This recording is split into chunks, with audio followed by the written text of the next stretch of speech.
Hey everybody, Mr. Clayton here, and I'm here today with Miss Abby. We're going to go and demonstrate a basic skills drill, which is working on the social distancing curriculum for the Skill Fitness. The name of this game is called Rolling Push-Ups, and for this drill, all you're going to need is your students and then some area to play for this game.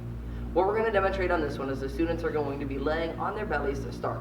When the instructor says go, the students are going to demonstrate a pencil roll where they go all the way to their back and then rolling continuously over to their belly.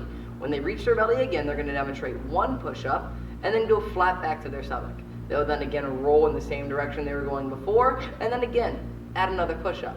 They're going to continue this process until they get all the way down the mat. The first player to get there will be the winner. So, we'll show you what this looks like.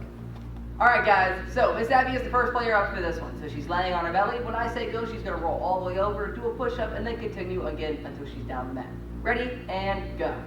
So she rolls, and then just a push-up, and lays it back down. And then rolls, and pushes up, and back down, and time. They're about to run out of room from there.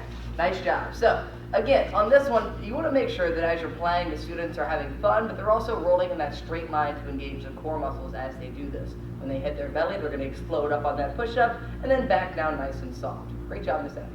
3 takeaways for this drill. First off, you want to make sure that you are moving as fast as you can down the mat so that way you can be the first player to win this game. Second takeaway, you want to make sure that you have strong arms so that way it's very easy for you to push yourself up as you're doing this.